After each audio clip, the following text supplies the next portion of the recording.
There comes a season in every chosen man's life when the room grows quiet. The calls stop coming. The names that once filled your phone go silent. The faces you expected to stand with you begin to fade into the distance. And the strange thing, the thing no one warns you about, is that this silence does not arrive when you are at your worst. It arrives when something inside you has begun to shift, when you have started to take your life seriously, when the prayers have grown sharper, when the dreams have grown louder, when the calling has begun to whisper your name with greater clarity. That is when the silence enters. And most men, when they feel it, panic. They believe they are being punished. They believe they are being abandoned. They believe they have done something wrong because everything in their life that once felt full now feels empty, and they do not yet understand the language of divine subtraction. But hear me carefully, because what I am about to tell you will change the way you walk through the next season of your life. The removal of people is not always rejection. The closing of doors is not always denial. The silence around you is not always absence. Sometimes it is the loudest evidence of God's hand in your life. Sometimes it is the most precise indication that you have been selected for something greater than the crowd was ever capable of carrying. Because you cannot become extraordinary while surrounded by the ordinary. You cannot grow into the man of destiny while feeding on the comfort of company that requires your smallness as a condition of friendship. And you cannot hear the voice of heaven while the voices of men are crowding every chamber of your soul. So God does what no man would dare do for himself. He clears the room. He empties the table. He hushes the noise. And he leaves you, perhaps for the first time in your adult life, completely alone. Now, the man who does not understand this season will resist it. He will chase after the people who walked away. He will beg for relationships that were never meant to follow him into his future. He will try to refill the spaces that heaven deliberately emptied. He will scroll through old conversations, searching for a familiar warmth. He will return to environments that no longer fit the man he is becoming. And every time he tries to restore what God removed, he delays the very transformation he was praying for. Because the wilderness wasn't a punishment. The wilderness was an appointment. And the silence wasn't a curse. The silence was a classroom. And the loneliness, painful as it feels, was the womb in which the greater version of you was being formed. Do not run from the silence. Sit inside it. Stay long enough to discover what only solitude can reveal. Because there are things about your purpose, your assignment, your inner strength, and your true identity that you will never discover in a crowd. They must be uncovered in the quiet, away from the opinions, away from the applause, away from the eyes that measure you, away from the voices that define you. Most men have never once heard the sound of their own soul. They have been listening to everyone else for so long that the inner voice has become a stranger. They have absorbed the dreams of their fathers, the fears of their mothers, the expectations of their peers, the standards of their culture, the noise of their feeds, the wounds of their critics, and the applause of their admirers. And somewhere beneath all of that machinery, there is a man they have never met. A real man. An original man. A divinely encoded man with a calling that does not match the noise. And the only way to meet him is through the door of solitude. That is why God makes you walk alone before he makes you great. Not because he hates you, because he loves the man you are buried under, and he is going to dig him out, even if it takes silence, even if it takes seasons, even if it requires the painful, deliberate, surgical removal of every voice that was drowning him out. Let me say this plainly. The greatest men in every generation, the prophets, the builders, the visionaries, the founders, the reformers, Every single one of them had a season of isolation before they had a season of impact. Not one of them rose from the comfort of the crowd. Not one of them was forged in the applause of the popular. Every one of them walked through a wilderness. Every one of them carried a silence. Every one of them was misunderstood, miscounted, and momentarily forgotten before they were finally revealed. And if you are walking through a season like that right now, if you have felt the strange ache of being unseen, unsupported, and unaccompanied, do not panic. You are in good company. You are in the company of every man and woman God has ever used to shift a generation. You are in the lineage of those who were hidden before they were honored. And the hand that is currently feeling empty, the table that is currently feeling bare, the room that is currently feeling silent, is being prepared for a weight you cannot yet imagine. But you must use this season correctly. Most men waste their wilderness. They spend it complaining instead of becoming. They spend it scrolling instead of building. They spend it grieving the wrong things and ignoring the right ones. They miss the appointment because they were too busy mourning the absence to notice the presence. So I want you to listen to what I am about to teach you, because if you absorb this, your isolation will not be wasted. It will become the most productive season of your entire life. The kind of season men look back on years later and say, "That was the year nothing made sense, but everything was being built. That was the year I was alone, but I was never more accompanied. That was the year I lost a crowd and found a purpose.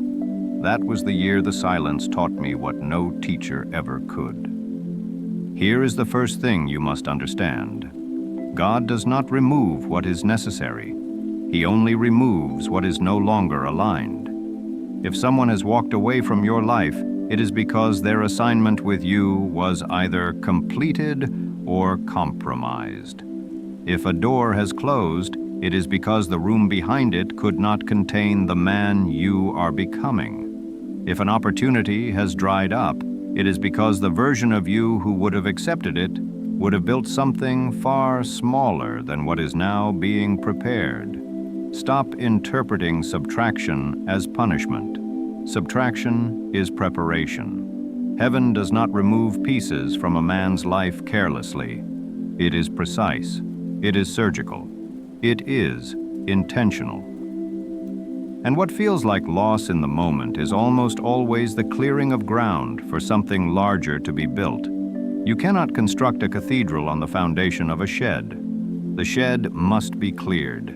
And the clearing always looks like loss before it looks like genius.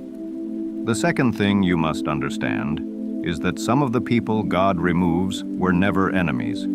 That is what makes it confusing. Some of them loved you. Some of them genuinely cared about you. Some of them prayed for you. Some of them were good people. But good is not the same as aligned. And love is not the same as assignment. There are people who love you who are still not meant to walk into your next chapter. There are people who care about you who are still incapable of carrying the weight of who you are becoming. There are people who are wonderful in season 1 of your life who would unintentionally suffocate season 7. And the painful truth is that if you cling to them out of nostalgia, you may forfeit the very destiny they were never meant to share.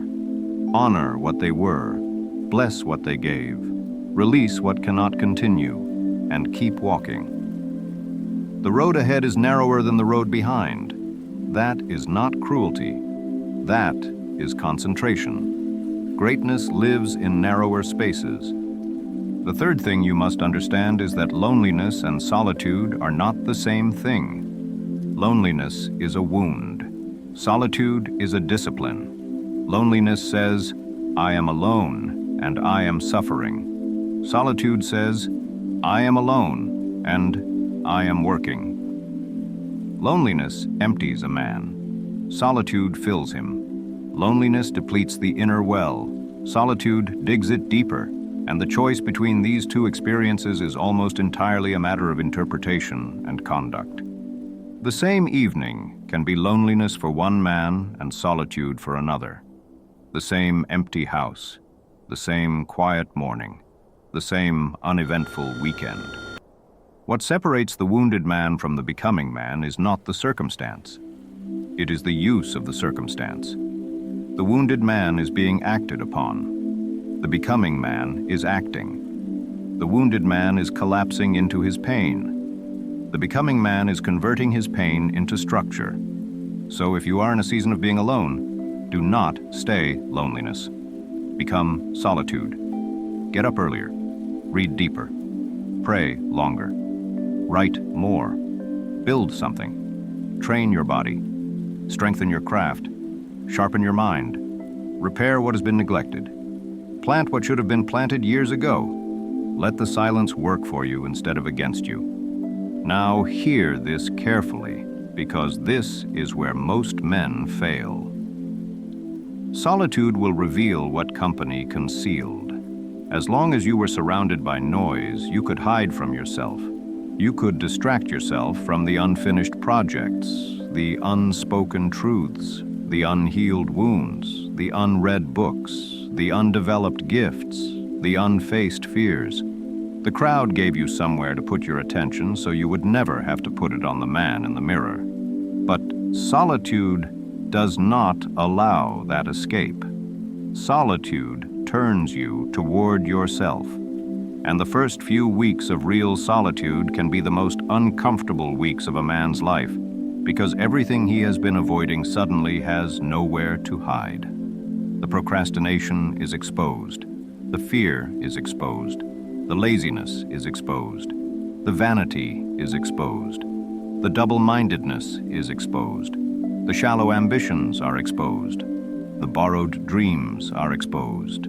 The cowardice he had been calling caution is exposed. The bitterness he had been calling discernment is exposed. And the only way through this exposure is forward. You cannot run back into the crowd to escape what solitude is showing you. If you do, you will simply have to face the same exposure again later, except next time the cost of avoidance will be higher. So sit in it. Let the exposure do its work. Let the silence speak. Let the discomfort teach. Because on the other side of that uncomfortable confrontation is a man you have not yet met. A cleaner man, a stronger man, a more focused man. A man who is no longer afraid of his own thoughts. A man who can sit quietly in a room and feel powerful instead of restless. A man who does not need company to feel valuable. A man who does not need applause to feel alive. A man who has met himself, made peace with himself, and learned to govern himself. That man is unstoppable in the world, because the world cannot pressure him with abandonment. The world cannot threaten him with isolation. The world cannot manipulate him with the fear of being alone. He has already been alone. He has already survived it. He has already converted it into strength. And now he walks among men with an authority no crowd can grant and no crowd can take away. This is the secret of every great life. Authority is not given by people. Authority is forged in the absence of people. When you are alone with God, alone with truth, alone with your purpose, alone with the disciplined repetition of doing right when no one is watching, you become a vessel of authority that no boardroom, no stage, no platform, no inheritance, and no introduction can ever produce. You become someone who walks into rooms differently. You become someone who speaks differently. You become someone who decides differently. And people sense it. They do not always know why. They cannot always name it. But they feel the weight of a man who has been shaped by silence. They feel the gravity of a man who has been built in the wilderness. They feel the unshakable presence of a man who has learned to stand alone. And because he can stand alone, he is no longer desperate for any room he enters. Desperation repels destiny. Composure attracts it. Now there is a temptation in the wilderness that you must learn to refuse. The temptation is to fill the silence prematurely. The mind, after all, hates emptiness. It will reach for anything to occupy the space. It will reach for old relationships that were ended for a reason. It will reach for distractions that promise relief but deliver decay. It will reach for romantic entanglements you are not yet ready for. It will reach for substances that numb the discomfort. It will reach for endless content that simulates connection without producing it. It will reach for arguments online with strangers just to feel the heat of human friction. It will reach for anything to escape the assignment of solitude. And every time you reach, you delay the becoming. Every time you fill the silence with noise, you postpone the lesson the silence was sent to deliver. Stop reaching. Sit still. Let the chamber stay empty long enough for heaven to fill it with the right thing at the right time. Premature filling produces fragile structures. Patient waiting produces unshakable ones. Understand this. Anything that rushes into your life to fill a vacuum God deliberately created will eventually have to be removed again, often more painfully than the first time. So when you feel that ache, that nervous reaching, that itch to put something, anything, into the empty place, recognize it for what it is.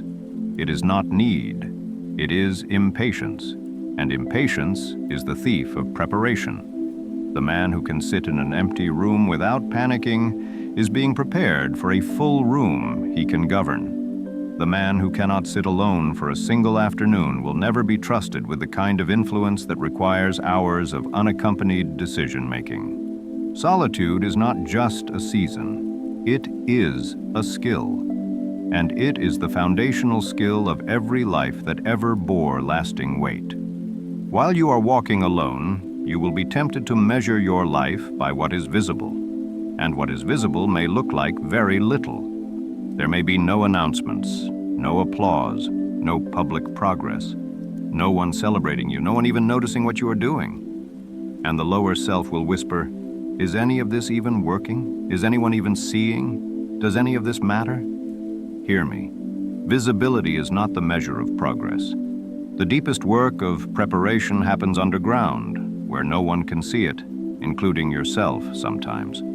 The roots of a tree do not announce themselves before the trunk rises. The foundation of a building is not photographed for its beauty. The years a man spends shaping his character in private will one day produce a public weight, but the shaping and the producing are not on the same timeline. You may be shaping for years before the producing becomes visible. Do not interpret invisibility as inactivity. Heaven is moving even when no eye is reporting it. There is a man inside you whom the noise has been hiding, and there is an assignment over your life that the crowd has been delaying, and there is a voice within you that the chatter has been drowning, and there is a strength in your bones that comfort has been softening. And the only environment in which these can rise is the environment of solitude. So when God removes the noise, the crowd, the comfort, the distraction, He is not depriving you. He is finally giving you access to what was always yours but always buried. He is finally allowing the man, the assignment, the voice, and the strength to come into the open air where they can be examined, refined, and released. That access is a gift. A painful gift, but a gift nonetheless. And one day you will look back at the silent season as the most generous chapter of your entire life, the chapter that gave you yourself. Now hear this, because this is critical. In the wilderness, you must guard your mind with extraordinary care. The mind in isolation is more susceptible than the mind in company. There is no one beside you to correct the spiral, to challenge the lie, to interrupt the false narrative. The thoughts that come in the silence can be wonderful, but they can also be terrible. Voices of doubt grow louder when no other voices are present to counter them. Voices of self-pity multiply when no other gaze is present to redirect them. Voices of bitterness sharpen when there is no one to dilute them. And if you are not careful, the wilderness that was meant to refine you can begin to twist you. You can come out of it not stronger, but stranger. not wiser, but warier, not more aligned, but more wounded. So the discipline of the wilderness is not just sitting in silence. The discipline of the wilderness is choosing what kind of silence you sit in, and what kind of thoughts you allow to occupy it. Train your inner voice. Do not let the wilderness become a place where the worst version of your thinking gains a microphone. Speak truth to yourself out loud if you must. Read words that elevate the mind. Pray, even if your prayers feel hollow. Write down your thoughts so you can examine them and refuse the false ones. Build small rituals that anchor your day. Order your morning. Order your evening. Sleep well. Eat with care. Move your body. These are not small things. In a season of isolation, small disciplines are large weapons. They are the way you prevent the wilderness from becoming a swamp. They are the way you keep the silence sacred instead of letting it sour. The man who maintains his disciplines through a wilderness season is a man being made unshakable. The man who lets his disciplines collapse in isolation will exit the wilderness weaker than he entered it, no matter how much time he spent there.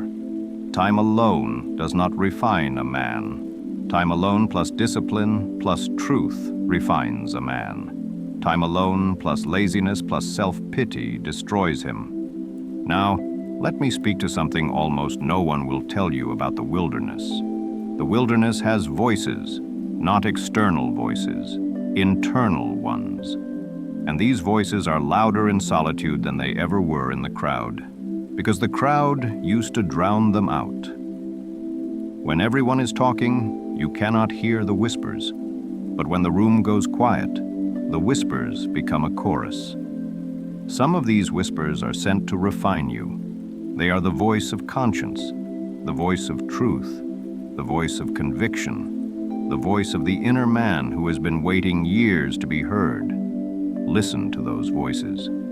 They are friends. But there are other voices in the wilderness that are not friends. There are voices that come specifically because you are alone. They are sent to disorient you. They are sent to destabilize you.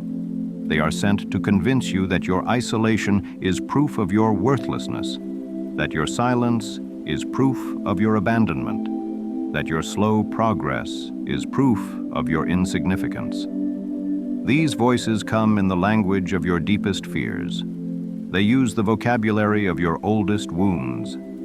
They sound like your own thoughts because they have been studying you for years, and in the wilderness, when there is no one beside you to interrupt them, they will speak with terrifying authority. You must learn to discern these voices. The first sign that a voice is not your friend is that it accuses without instructing. The voice of truth says, "You did this wrong. Here is what to correct." The voice of accusation says, "You are wrong. There is nothing to correct because you are the wrongness itself." The first builds, the second buries. The first leaves you with a task, the second leaves you with an identity. Reject the second, always. The second voice has no authority over you, no matter how loudly it speaks, no matter how confidently it accuses, no matter how convinced it sounds. It is not your judge. Your judgment belongs to the one who made you, and he does not condemn the man who is walking the wilderness. He sent the wilderness as a tool of love, not a stage for condemnation. So when the accusing voice rises, refuse to debate it. Refuse to defend yourself against it. Refuse to explain yourself to it. Simply continue the work. Voices that cannot stop your feet eventually lose their ability to occupy your mind. The second sign of a deceptive voice is urgency without direction. It says you must act now, you must decide now, you must leave now, you must return now, you must change everything now. But it never tells you exactly what or how. It just creates pressure. Real wisdom is rarely urgent in that disorganized way. Real wisdom is patient and specific. It says, "Here is the next right step. Take it." False urgency says, Everything is collapsing. Do something. Anything. If you ever feel that frantic kind of urgency in the wilderness, recognize that you are being manipulated by a voice that wants you to abandon the season before it has completed its work. Slow down. Breathe. Return to the disciplines. Do not make major decisions in moments of false urgency. Major decisions belong to moments of clarity, and clarity does not panic. The third sign of a deceptive voice is comparison. It will hold up other men's lives and use them to indict yours. It will say, "Look at where he is. Look at how fast she is moving. Look at what they have built. And look at you, alone, slow, hidden, with nothing to show." This is one of the most dangerous voices in the wilderness because it sounds reasonable. It uses real evidence. Other men are moving. Other lives are being built. Other harvests are coming in. But the deception is in the conclusion the voice draws from the evidence. The conclusion is that their progress is evidence of your failure. That is a lie. Their road is not your road. Their season is not your season. Their assignment is not your assignment. And the silence you are in is not delay. It is preparation for an assignment they were never given. Stop comparing. Refuse to compare. Every time you compare, you waste energy that should be building you, and you transfer it into wounding yourself. Run your own race. Walk your own road. The comparison voice has no answers for you. It only has accusations. There is a fourth voice you must learn to recognize, and it is perhaps the most subtle. It is the voice of nostalgia. It does not accuse you. It does not panic you. It does not compare you. It simply paints the past in colors it never actually had. It says, "Remember when you were not alone. Remember when those people were still in your life. Remember when that door was still open. Remember how good it felt. Why don't you just go back?" The nostalgia voice always edits the truth. It shows you the warmth of the old situation without showing you the cost of it. It shows you the company without showing you the misalignment. It shows you the comfort without showing you the stagnation. It is a voice that wants you to forfeit your future in exchange for a softened, falsified version of your past. Refuse it. The past was real. It had its lessons. It had its place. But it is no longer the address God has assigned you. Going back is not returning home. Going back is returning to a house God has already moved you out of. Honor what was. Do not live in it. The wilderness, then, is not just a place of silence. It is a place of voices. And the discipline of the wilderness is learning to distinguish the voices and obey only the right ones. The voice of truth, even when it is uncomfortable. The voice of purpose, even when it is demanding. The voice of conscience, even when it is correcting. The voice of God, even when it is quiet. These are the voices you must learn to follow.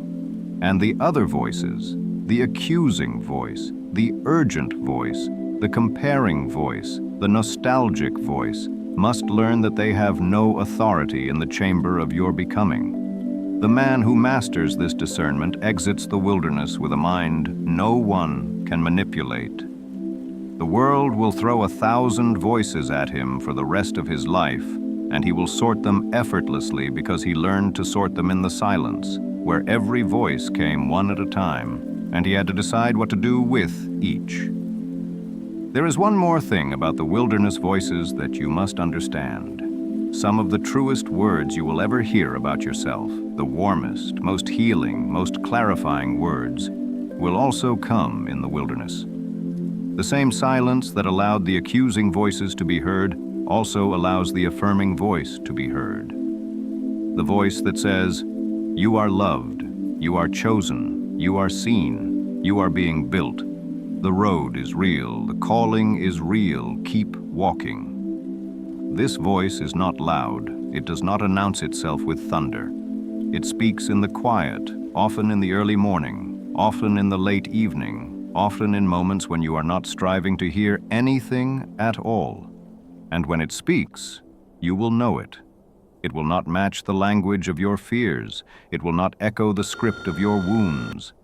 It will sound like home in a way that no human voice has ever quite sounded.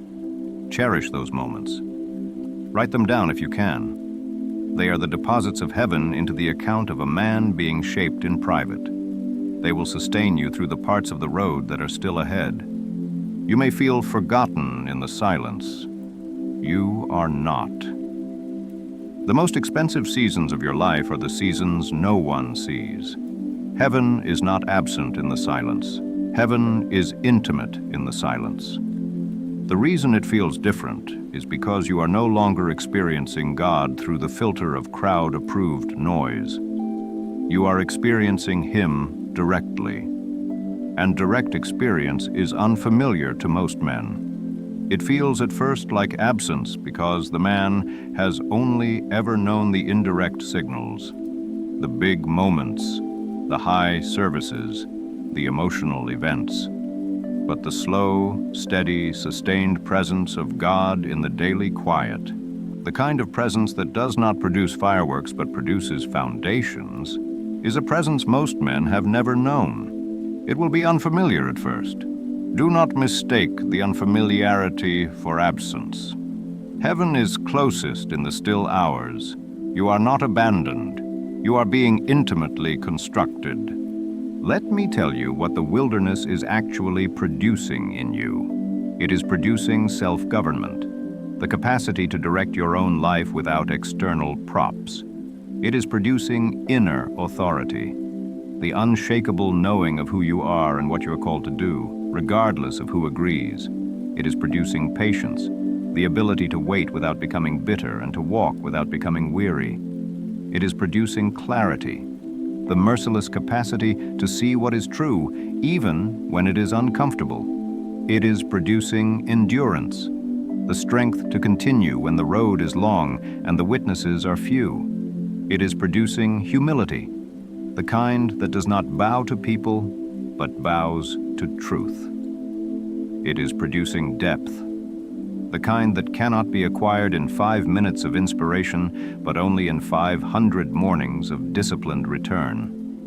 And it is producing a relationship with your own soul, your own purpose, and your own creator that no future success will ever be able to corrupt, because that relationship was built before the success ever arrived. This is the gold of the wilderness. This is the harvest of walking alone. And you cannot pay for it. You can only receive it through faithful obedience to the season. There will be moments in this season when you doubt everything. You will doubt the calling. You will doubt the timing. You will doubt the path. You will doubt yourself. You will doubt the very God who led you into the wilderness. This is normal.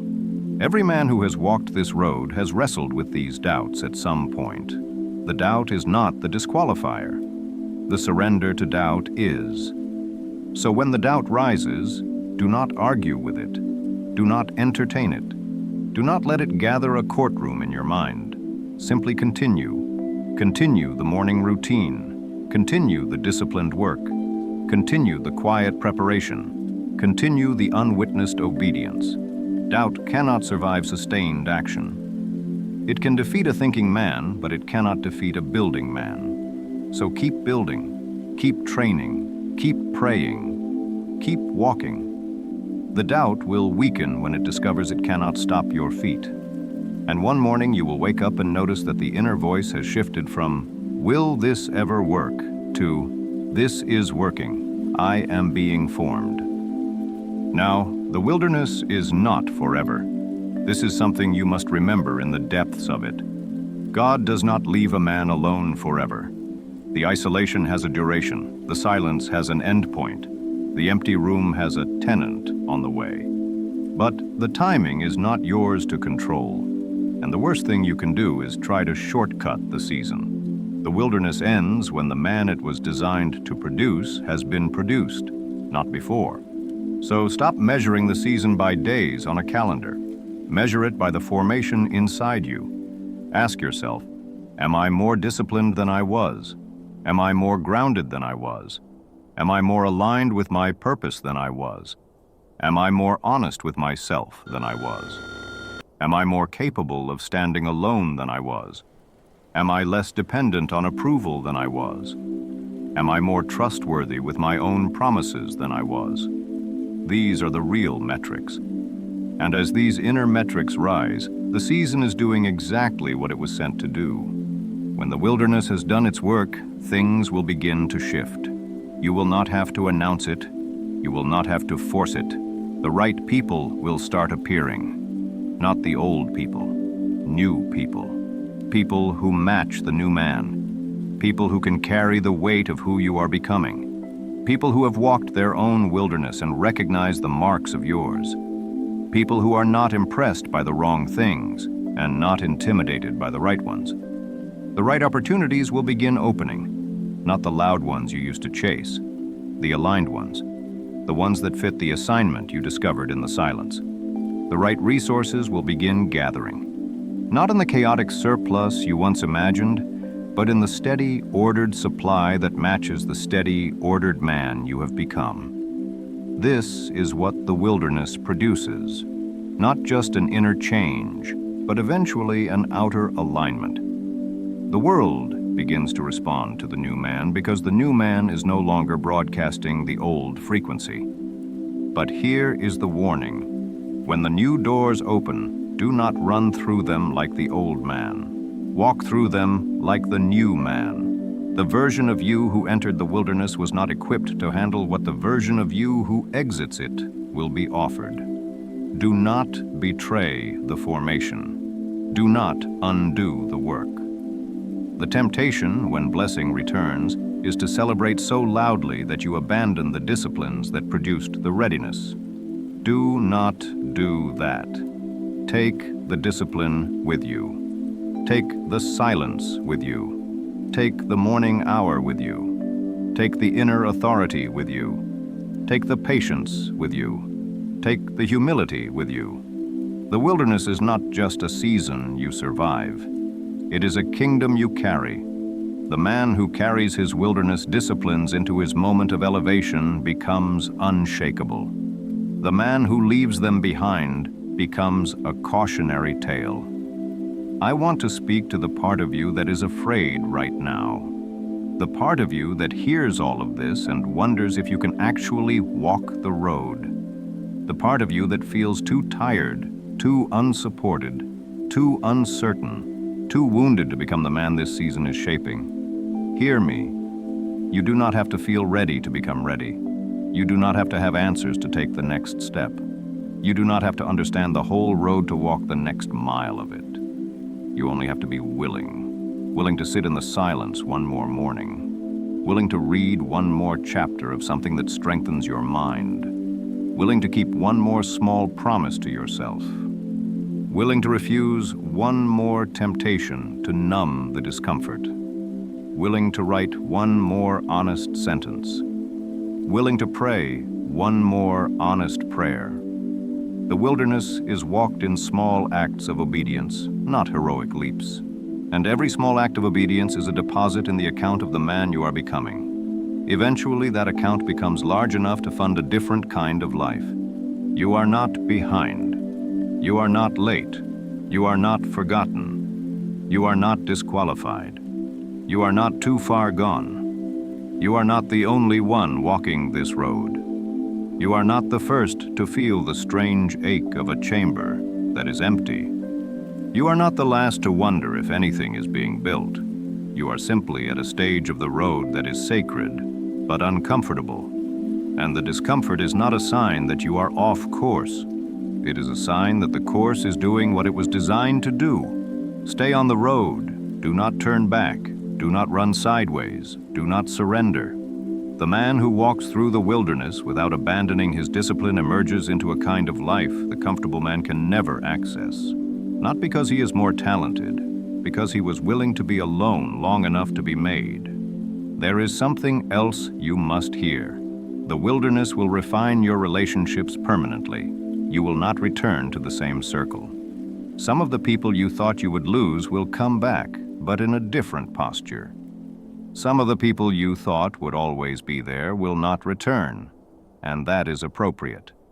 Some new people, the right people, the assigned people, the people who have walked their own road, will recognize you and you will recognize them, and the recognition will be quiet but firm. You will no longer be drawn to people based on convenience, history, or proximity. You will be drawn to people based on alignment. This is a permanent upgrade in the way you select your associations, and it will protect everything you build from this point forward. The wilderness teaches a man how to be alone, yes, but it also teaches him how to be properly accompanied. The two skills go together. A man who cannot be alone will accept the wrong company. A man who can be alone will only accept the right company. And the right company multiplies what the wrong company would have divided. Now, let us speak about the inner voice that has been getting clearer in your silence. Pay attention to it. It is not random. It is not noise. It is the voice that has always been there, but was buried under the louder voices of the world. As the world's voices have receded, your voice has begun to surface. It is telling you what you actually want, what you actually believe, what you are actually here for, and what you must actually build. Honor it. Write down what it says. Test it against truth. Move on what is confirmed. Do not let the returning noise of the world drown it out again. This voice, refined in solitude, is one of the most valuable possessions a man will ever own. It is the compass for the rest of your life. Most men live without ever discovering it. You are not most men. You have been given the appointment of solitude precisely so you can find it. Do not waste the appointment. Some of you reading this have been in the wilderness so long you have begun to think it is permanent. You have begun to construct an identity around the loneliness. You have begun to settle into a quieter, smaller, more cautious life, because the desert has lasted longer than you expected. Hear me.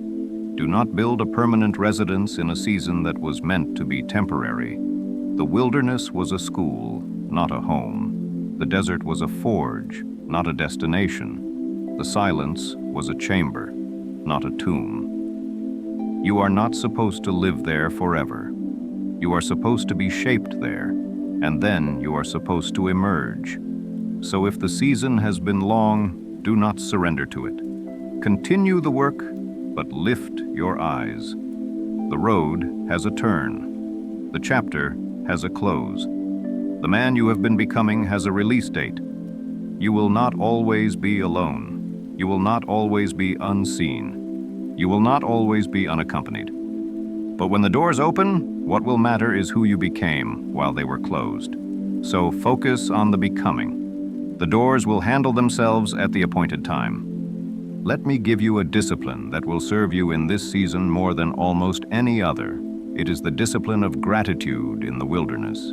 Most men find it nearly impossible to be grateful in a season of isolation, because gratitude feels disconnected from the lived experience of lack.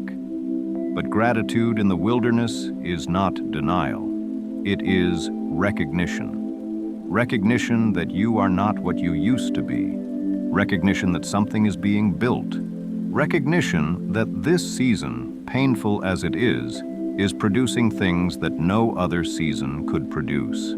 Recognition that the same God who led you here has not forgotten the address. Recognition that breath is still in your body, vision is still in your mind, time is still in your hands, and the future is still open. Gratitude in the wilderness is a profound act of defiance against the lie that nothing is happening. Practice it.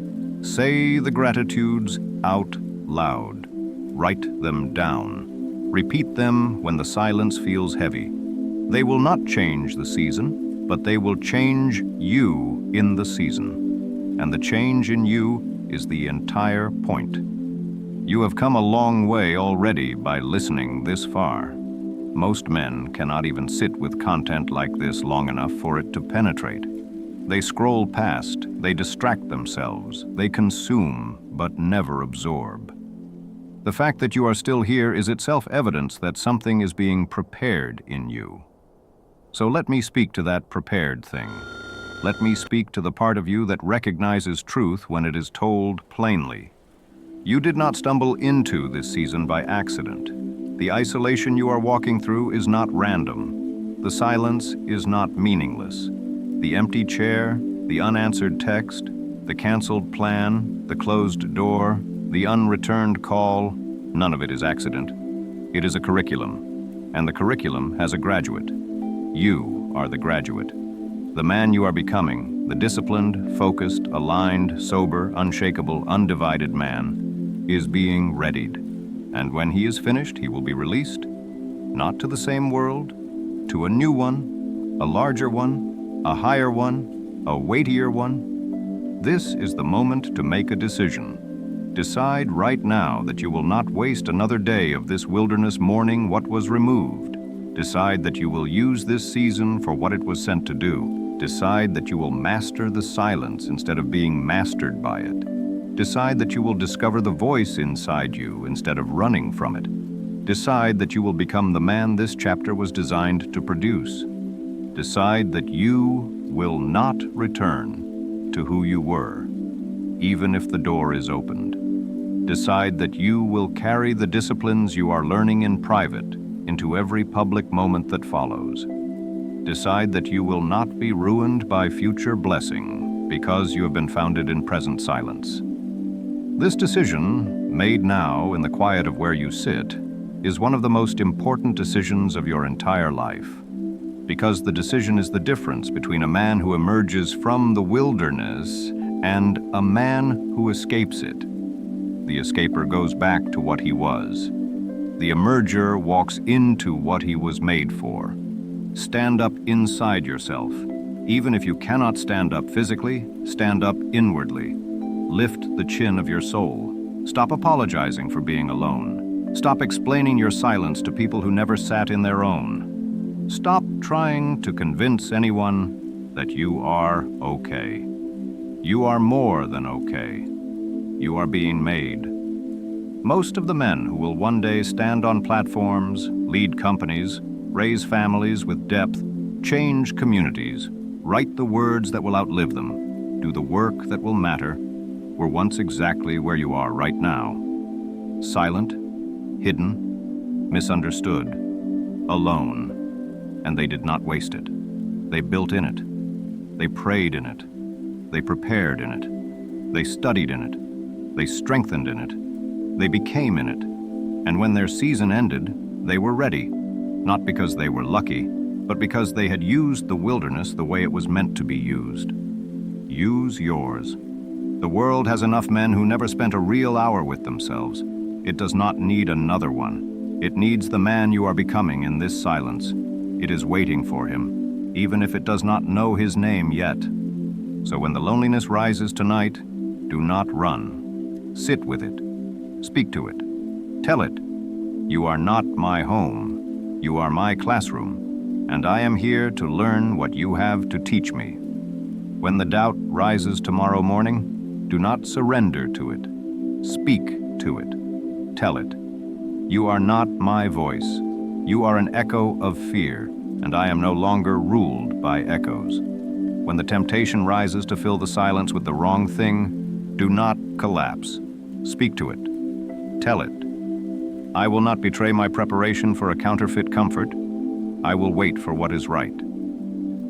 When the past calls to drag you backward, do not answer. Speak to it. Tell it, I am not the man you knew. The man you knew is being buried, so the man I am called to be can rise. This is how a man walks through a wilderness, with his eyes open, with his discipline intact, with his vision in front of him, and with the unshakable knowledge that the silence will not last forever, but what the silence builds in him will. The chapter you are in right now has an ending. I want you to feel that. There is an ending. The season will close. The door will open. The right people will arrive. The right opportunities will appear. The platform will become visible. The harvest will begin. The fruit of every hidden morning will start to ripen. But understand this with sober clarity. The harvest will be the size of the formation, not the size of the desire. So, while you are in the wilderness, do not waste your time wishing for a different season. Use the season you are in to grow the largest possible formation, because the harvest will come and will match exactly what was planted. Plant patience, plant discipline, plant prayer, plant study, plant skill, plant character, plant integrity, plant inner authority, plant the slow, hidden, daily work of becoming. And when the harvest arrives, it will be massive, because it will reflect the massive faithfulness of a man who used his quiet years correctly. Hear this final word, and let it settle in the deepest part of you. You are not walking alone because heaven forgot you. You are walking alone because heaven trusts you. Trusts you to do the work no crowd can do for you. Trusts you to face the truths no audience would let you face. Trusts you to develop the kind of strength that can only be developed in solitude. Trusts you to carry an assignment that requires the kind of preparation only silence can provide. The very loneliness you are tempted to interpret as rejection is in fact a coded message of selection. You have been chosen for something the crowd cannot accompany you into. So the crowd had to thin. Do not weep at the thinning. Bow at the calling. And keep walking. There is a man at the end of this road who will look back on this chapter as the most sacred chapter of his life. That man is you. Do not let him down. Walk the road. Honor the silence. Trust the process. Receive the formation. And when the time comes, and it will come, step out of the wilderness not as a man who survived it, but as a man who was made by it.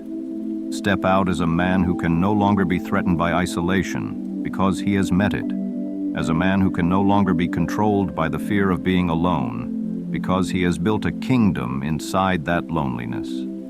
As a man who walks with a quiet, immovable authority that no one gave him and no one can take, because it was forged in the only place such authority is ever forged, the long, hidden, holy school of walking alone. Now go and walk it. The blessing is coming. The crowd will return. The platform will appear.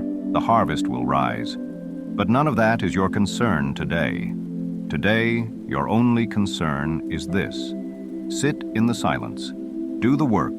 Trust the hand that emptied the room, and become the man the empty room was built to produce.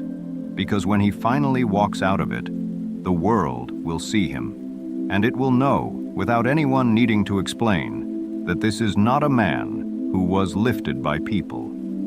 This is a man who was made by God. In the silence, in the wilderness, in the holy school of walking alone,